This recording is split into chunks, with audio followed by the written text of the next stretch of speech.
Yeah, hi everyone. My name's Zach. We're going to talk about next generation university, otherwise known as the quickening. So it's a three-part story, which is good. So it's going to have a start, a middle and an end, hopefully, all within 20 minutes. The first part of the story, though, is thinking about the world as we know it. But then, as we're sort of hearing from today, has something just happened? Have we just missed something, or are we right in the middle of something? The second part of the story then goes to around crazy ideas that we are thinking about. In fact, the previous presentation showed some of these scenarios. I'm going to show you some more scenarios. In fact, some of these scenarios that we think are crazy maybe aren't that crazy after all. In fact, there are a bunch of universities already doing this stuff, which is interesting.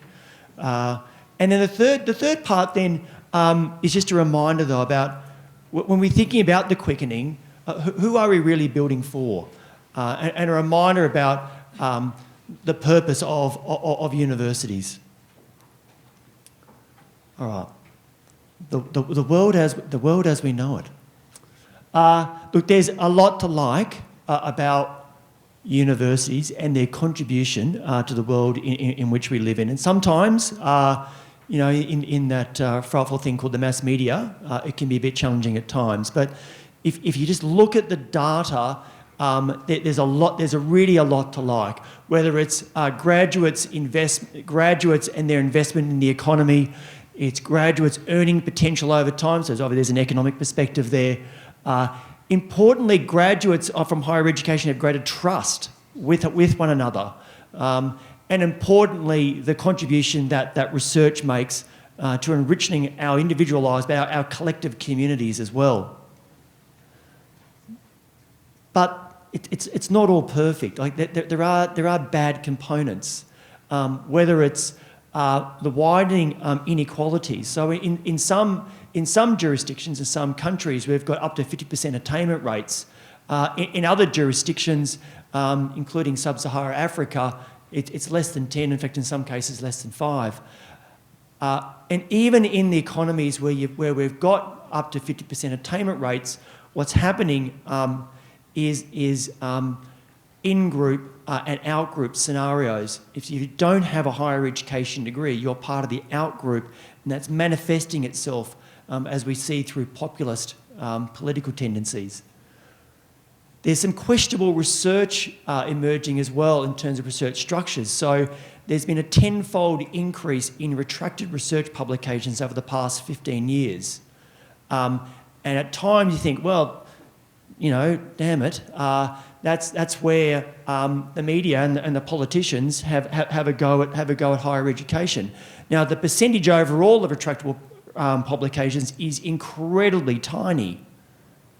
But regardless, it's how the system works. Equally on skills, you'd be surprised to hear, in fact, I'm still surprised to hear this, I talk to academics a lot, is to say that you'd be surprised by the relatively poor digital literacy of graduates. But aren't millennials, aren't they the digital natives? Turns out that in the UK, in particular, a recent study, 23% didn't have digital skills that were considered adequate by employers. And then there's public skepticism. So in the States, there's at least 10% of the population, it's about 11 to 12%, who, when you give them a statement, do you trust what an academic says, they will say no. Do you trust the research in a peer-reviewed journal of a double-blind study? No. And in fact, interesting enough though, the US is only the third nation in terms of conspiracy theories. You know which nation is the #1 country for believing in conspiracy theories? Indonesia. Go figure. Anyway, so there is public skepticism, and unfortunately there's a good proportion of that 10% that sadly are politicians. And we see that constantly manifest itself. Think about the climate debate. Now, but the meta story, though, is one that is immensely impressive. And this is the enrolments, the attainment rates of people in higher education. This is over the past 15 years. You can have a look. There's a great study by RMIT that's done this over the past 40 years. And the attainment rate across all these areas of the world is only increasing, and it's increasing at a faster rate than the population's increasing. In saying that, not every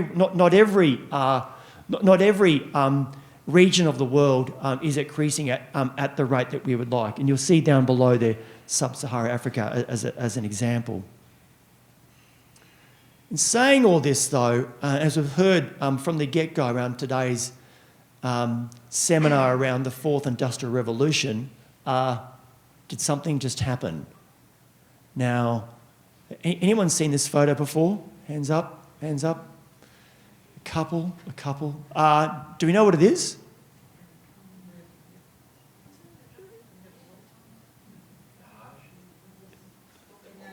It's the inauguration of two popes in the same hall.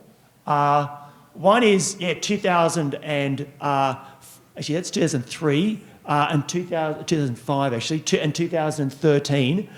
In fact, I love this one here. That's the Motorola. But look at that change. I mean, what happened? Overnight.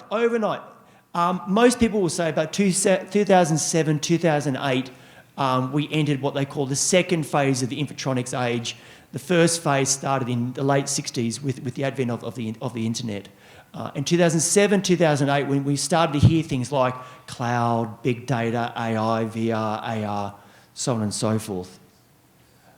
And in that time, there has been this acceleration, this quickening of society that we've all felt. Look at the size of the economy that's emerged through this digital age. 3.9 trillion.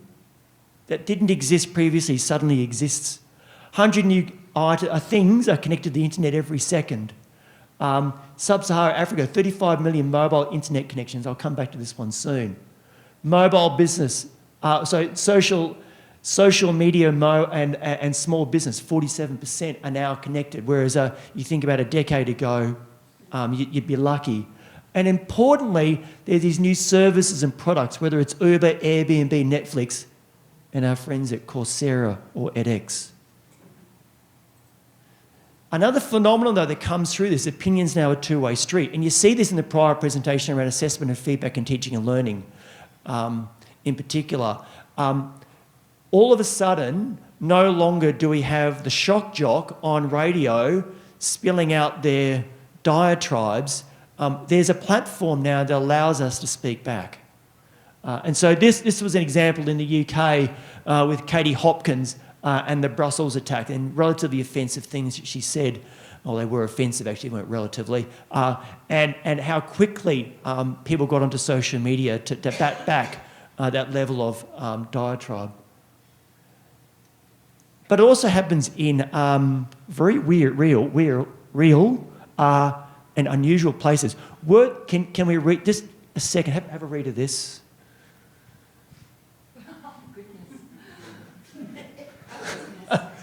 There we go. So for good, not evil. So this is a Twitter on a train. Obviously, someone got themselves a bit compromised. And it's all driven by this concept called the Kano effect. What delights a customer today becomes a basic need tomorrow. It's a 1984 concept from a Japanese academic called Kano. And it's a really important concept. And because of social media, because of the interconnectivity, the ubiquitous connectivity, they call it, of us now connected around the world, what delights a customer today becomes a basic need tomorrow. So I have something really cool happen in the banking sector. I expect to see that in the food sector, and whether we like it or not, I want to see that as a student in higher education as well. I have the same expectations. Is it fair? It's not about fairness. It's the fact that you've got this Kano effect occurring. And as a consequence, these five expectations about innovation that I know are pervasive across all industries, whether it's B2C or B2B. And you think B2C is the student, B2B you often think about in terms of research. People want empowerment, relevant outcomes, real-time open access information, rapid improvement in flexibility, collaboration and connection. So what does that then mean for higher education? Let's have a look at next generation universities. So a year ago, we ran, and I've run this actually just last week, a variation of this, where we took senior leaders in the higher education sector in the United Kingdom, vice chancellors and senior executives, and we had them for a day, and we talked about possible futures.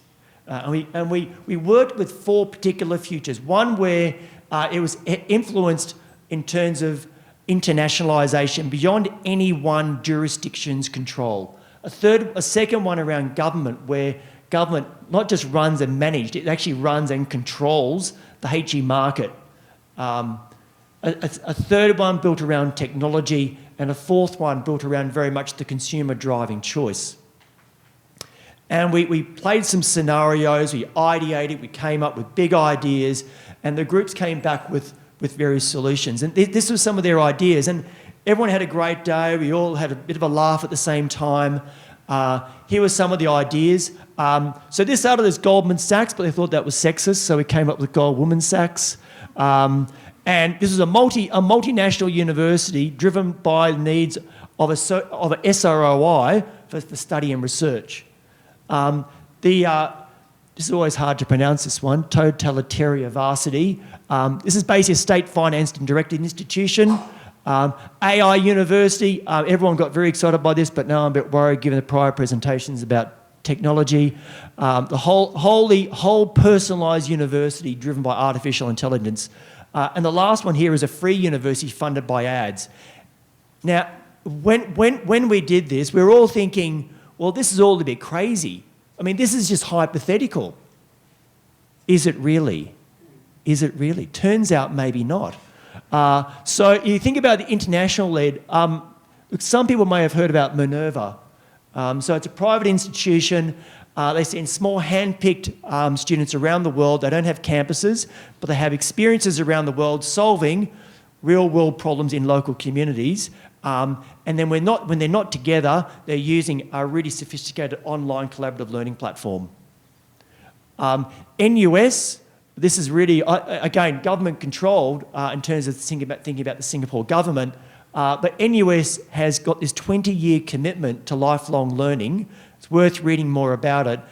So anyone that's a graduate can then come back, do stackable modules over a 20-year period, and if that turns into a degree, fantastic. If it doesn't really matter. But effectively, they're saying rather than just learning, for most people, 3 years at the start of your career and never going back to university again, we're going to give you a whole 20-year commitment, which should at least cover half of your career.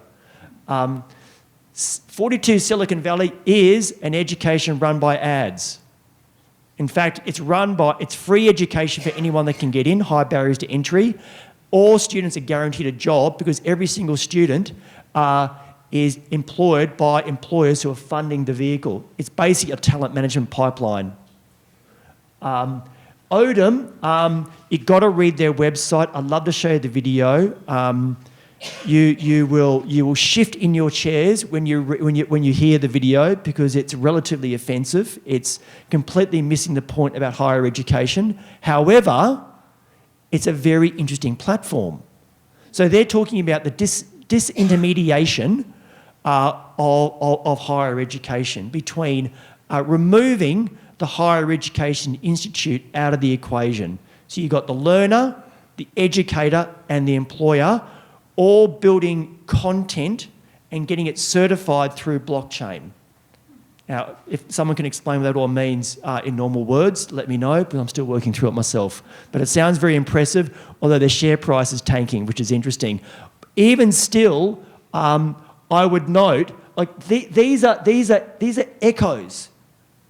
These provide little insights into the future. And then from an educational perspective, we have to really challenge ourselves as research-intensive universities. So most of our education, going back 100, 200 years, has been built for this elite set right here. And in maybe the last 40 years, expanded out to this. And now we're dealing with people that are on the medium in terms of the average learner coming into a university, and is the educational delivery and pedagogy that was designed for these folk, the top universities, right for these folk? Big question. It's a bit controversial. As a consequence, what's emerging are some different learning models. And again, I think we're going to hear a lot about these over the next few days, so I don't want to labour on these too much. I would note, though, everyone talks about blended learning. Increasingly, we're hearing about stackable learning, and edX, Coursera, FutureLearn and others are beginning to work out their MOOC model. And ironically, it's actually moving to programs, whereas the OPMs, who are providing the services for universities rather than going through platforms, are going the opposite way. Either way, if you're online, it's stackable. Practice-based learning is, again, something that people are quite familiar with. But if you go to Swinburne University, they don't call their school the School of Engineering. It's called an engineering consultancy. And from day one, year one, the students are on real-world projects. And that's not just at that single school now. They've rolled that out to the entire university. The research focus is interesting. I think a lot of research-intensive universities say we use research-informed teaching, and they're asking what the teaching is actually about, and it's not clear that they're actually that research-informed when it comes to their teaching. Some universities are really starting to focus at this. Even some of the slightly less research-intensive universities. An example, again, in the UK would be Lincoln University. It's really interesting the way in which they describe their research-led approach to teaching.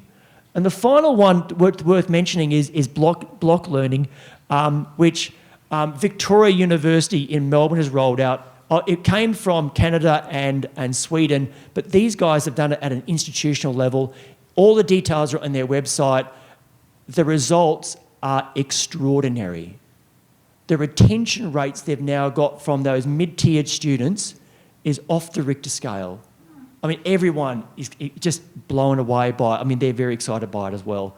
And for good reason, because it was a university that, frankly, was struggling to be relevant for the community that was trying to serve. And literally overnight, they have I'd nearly argue that they've cracked the nut. But what a bold move. What a bold move. Equally, on research, it's important to think about, though, that universities' mission, you think about teaching and learning together with research. There is also really interesting stuff happening around the world around research, whether it's, you think about the international-led idea. So this is the application of open source thinking to solving a big worldwide problem, in this case, malaria. You've got the Chinese universities with the government-led approach. They invested $222 billion last year. And look at their research rankings. Frankel is a scientific blockchain research platform, and Fisherman's Bend is want to be one of the world's largest, not necessarily a new idea, but one of the world's largest consumer approaches. Blending of industry and universities together, and their research infrastructure is absolutely integrated. But the reality is that there's lots of innovation happening around the world, whether it's UCLA and its grand challenges, POSTECH, South Korea, and their development of a blockchain campus, CERN with bringing together of 60 academics from around the world, from 60 different countries. You can't do that level of particle physics research by one institution. It's only possible through mass-scale worldwide collaboration. But who are we building for? We heard this before. The world is different, and really importantly, young people are not the snowflakes that the media makes them out to be. They are pretty realistic about their circumstances, and they're not exactly that happy about it. Equally, there's a lot of young people coming on the books, and they know that their workforce is going to change. And the world's changing more generally, and that the issues of the 20th century are different to the issues of the 21st century. So what are the implications for universities? What world do we want for our next generation? How will you maintain your research performance Sadly, whether we like it or not, this is Times Higher Education. There's a direct correlation between your research income and where you're ranked, particularly if you're in the top 100. And this is not here because it's a hockey stick, goes up like that. She goes up like that, if you're really honest. And where this is subsidised activity. Where's the margin going to come from to subsidise that level of increased performance? If you're top 100, your research income has to increase 5% year on year, which is generally higher than inflation. But again, equally, not if, but when will sub-Saharan Africa massify its education like other countries have found it? And this gives you a hint. Look how quickly this occurred in terms of Sub-Saharan Africa and the access to bank accounts. Extraordinary. So what do we need to protect? 2 last slides. One is we've got to protect quality standards, student choice, institutional autonomy, and really importantly, in the times that we live in, civic good. But we need to challenge ourselves. Program design, academic curriculum, research reform, and really importantly, sector inequality, but that's very much linked to civic good. So, similar to the story to what we've heard before, that whilst edutech might have ideas and government's got the stick, the real disruption will come from within. Uber wasn't really a disruption, it was just a better response to customer need. Thank you.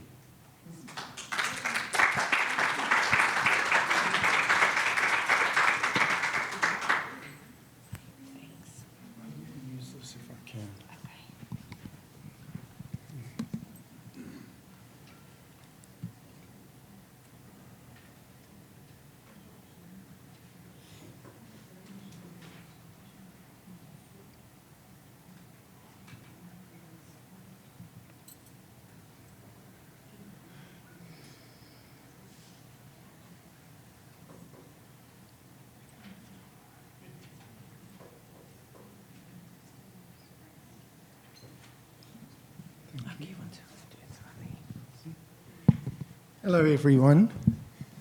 I don't have an enormous amount to say, or an enormous number of words. I was very mindful. It occurred to me 3 years ago that there wasn't a lot to read about the future of universities and in future studies generally, and that this has changed so radically in the last 3 years that now you can't keep up with it. And a lot of it, of course, is clutter. And a lot of it, of course, is derivative. So what I was trying to do was think for myself what the primary kind of fundamentals of universities might be, and then try to think of a couple of things beyond that. So the first thing I thought was that we must look at what universities do. And obviously, flippantly, I talk about the verb to university, but I do think it's very important that we focus on the actions that universities perform rather than the things that they are, because I'm going to try and show you that university as a thing is a smokescreen.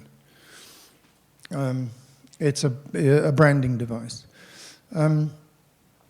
So hence I say that traditionally universities are viewed as things because they wish to foreground their own stability and longevity, and I'll say more about that shortly.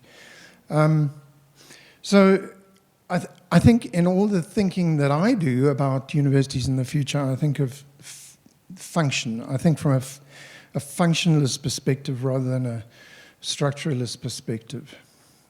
And as Zach and various others have said, Zach talks about the quickening. Well, welcome to the quickening. So I always seem to go back to Karl Marx and this lovely idea of capitalist value in motion. And then from David Harvey,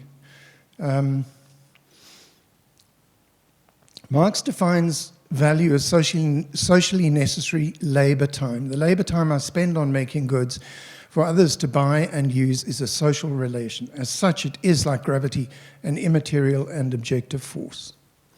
I'm just holding those in mind as I move forward. Here's another gentleman who knows a little about capital and the notion of capital flow.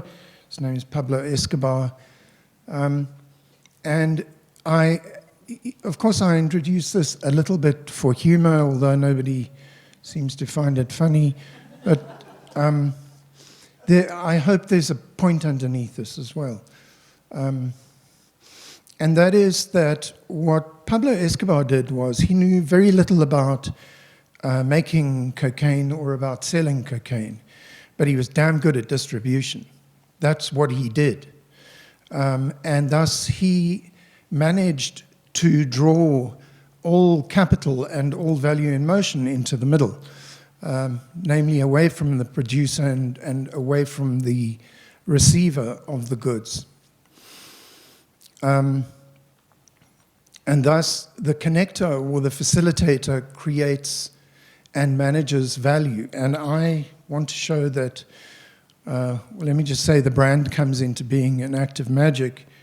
I'll show you here with regard to universities. I think they operate in the same way as that cartel did, in that universities are distributors. There's no inherence in terms of knowledge and knowledge production in a university.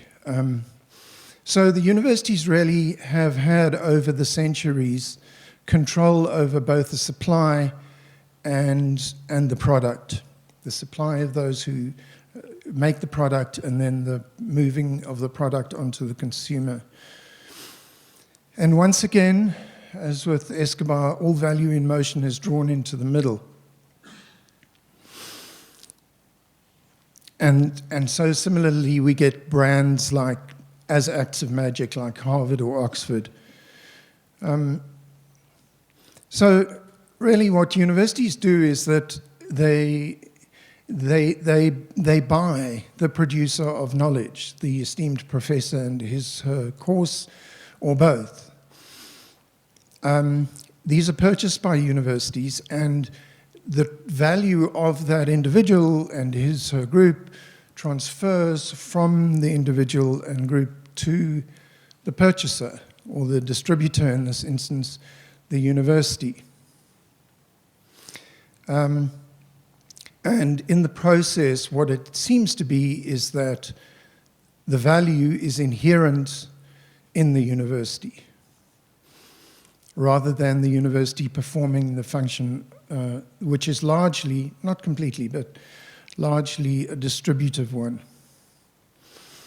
And so the marble and the wood of universities becomes the objective correlative. Remember T.S. Eliot's term, the objective correlative of value, in that you will find that on the web pages of most esteemed universities, there's this wonderful focus on Roman form and on stone and on endurability. So value in motion, and remember on my first slide I spoke about focusing on what universities do rather than what they are. But it has been thus far in the best interests of universities to market themselves mostly as doers, presented as things that with inherent value. So there I've got two pictures of both Oxford and Harvard, I think, if I recall.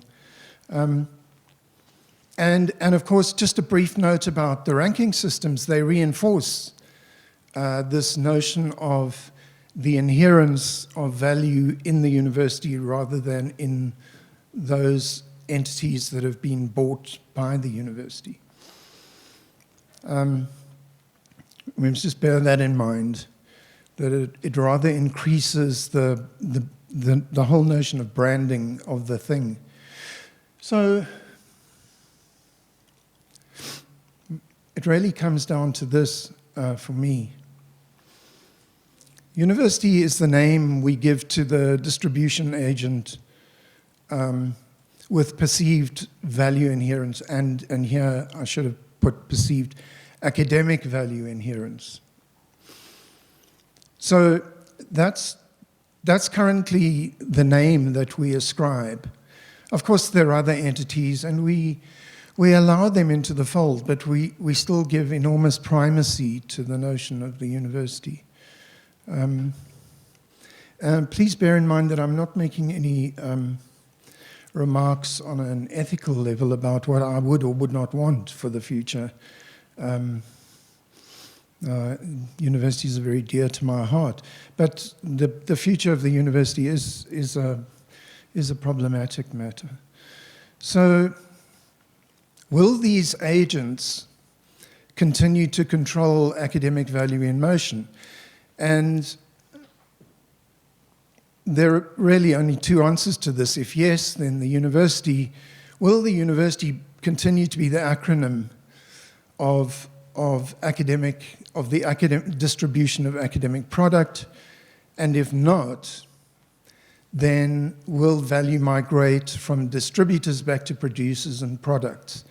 And while this may be a little opaque at the moment, I hope it'll be clearer in these final two slides. So scenario one. Scenario one basically assumes that universities will prevail, and we will continue to use the term university to refer to those entities that purchase value and produce value for consumers. And there's always a caveat to what I'm saying in this regard to these scenarios, and that is at the very top, and this is not a new idea, at the very top of the university chain,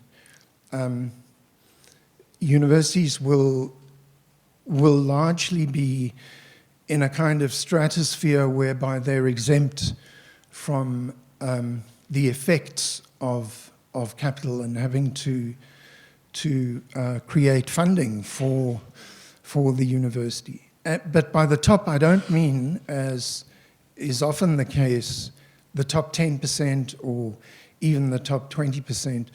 I'm not even talking about the top 1%. I am talking about those that are not just at the top of the rankings because of their reputation, but because of their endowments. It is going to be a massive amount of capital that allows a university to remain in what I call the top, and thus be exempt from the effects of the changes that are to come. And I don't know how much capital is enough capital, but and I don't know, universities are loath to publish the sizes of their endowments, but I can't imagine it's more than 50 universities globally that will not have to react radically and not be at grave risk from what is coming. So for all the rest, my next bullet says that the amount of capital and the amount of inherent value in a university are often seen as coterminous, insofar as the best universities are often the universities that have the biggest endowments. This is a correlation which is sometimes the case, but not always the case. And when the tide goes out, as it were, we'll see which universities do have the endowments, because reputation alone is not going to ensure that universities can set their own paces of change, or they don't have to radically redesign themselves in the face of change.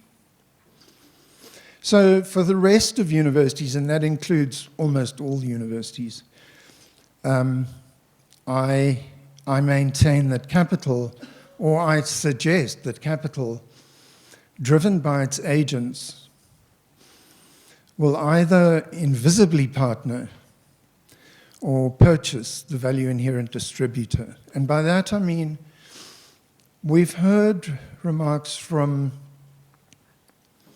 in papers, and we've heard some today about the intrusion of corporations and or governments into the agendas of universities, and whether or not this is a good or a bad thing, but more importantly for me, whether or not, to what extent it will occur, to what extent will capital agents in any of their forms start setting agendas for universities.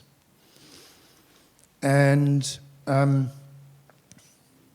I think it's begun already to an enormous extent. In fact, it's probably been going for 200 or 300 years, the partnering with the universities, that the funding of universities, that government funding model of universities is a strange beast, because it's a kind of social contract whereby all citizens decree that a university can spend X amount of its income, a government can spend X amount of its income funding universities, which will not necessarily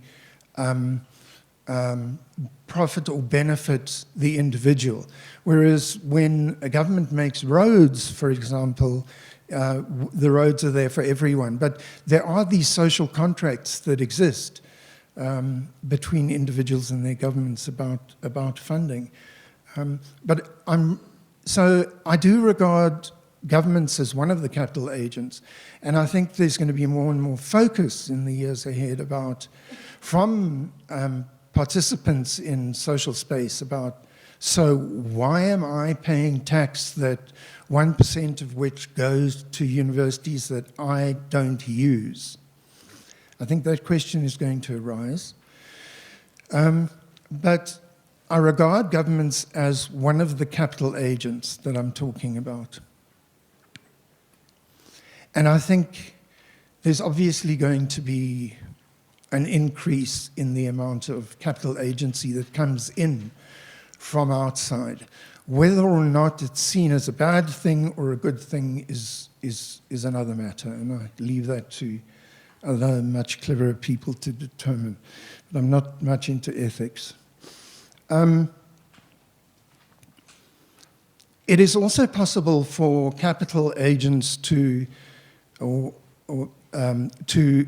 create new brands, new value-inherent institutions or sets of institutions. Sorry, I need some water.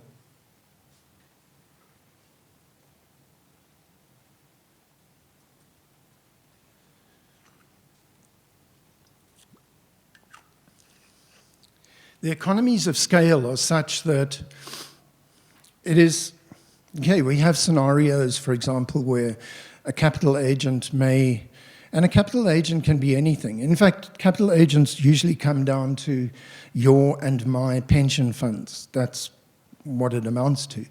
That's another matter. But these capital agents can purchase one or more universities, and the economies of scale in the purchase of multiple universities will allow those capital agents to provide the same product much more cheaply. And in a capital-driven or capital-intense economy of universities, the economies of scale are going to matter. So whether we like it or not, I think that it is possible that new brands or consortia of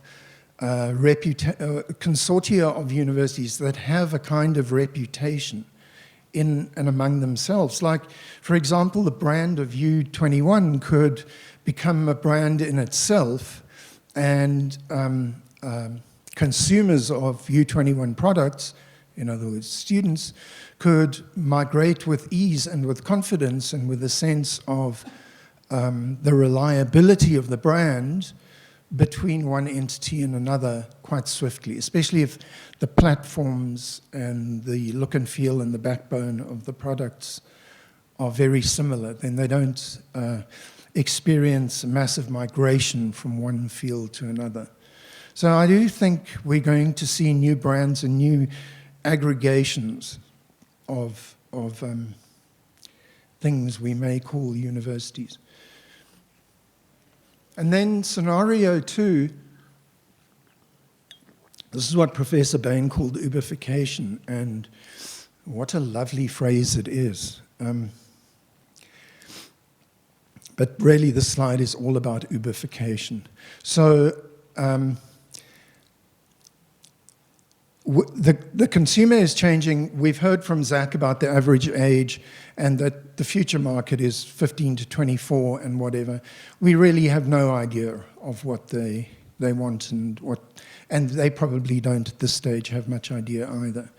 But they're going to want it just enough, just in time, and just right, as I say in the last bullet there. And as our Vice-Chancellor was saying earlier, the future of the 3-year qualification is one of those things that consumers may not find palatable. They may not find them suitable to their need. So the notion of the producers, I haven't spoken about the disaggregation of universities in favor of the producers of knowledge. So what did a university provide for a very clever person who knew a lot about human anatomy or whatever in, say, 1600? They would provide a stable income and a set of students. And the one thing that person didn't have to do when mostly he was teaching students about the human body was to worry about the money that he would be getting at the end of the month. And thus was really the rise of institutions and the migration of reputation from the producer to the distributor. But with various forms of delivery now being produced, we may find, well, certainly it's happening already, where professors who are at the top of their game are simultaneously, along with their salary and to the extent to which their primary salary giver will allow it, they are offering micro courses. And they're doing so often in conjunction with capital agents that provide a platform and distribution method. And there will come a time when a leading academic will decide that the $500,000 that he or she is earning at X or Y university is only a fifth of what he or she could earn by outsourcing to other distribution models and bypass the distributor entirely.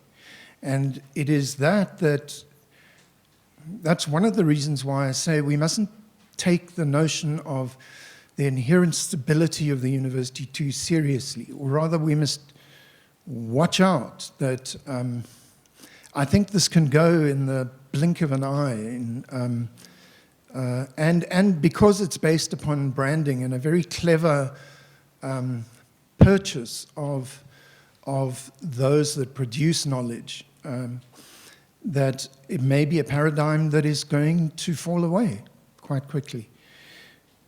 And that's all I have to say.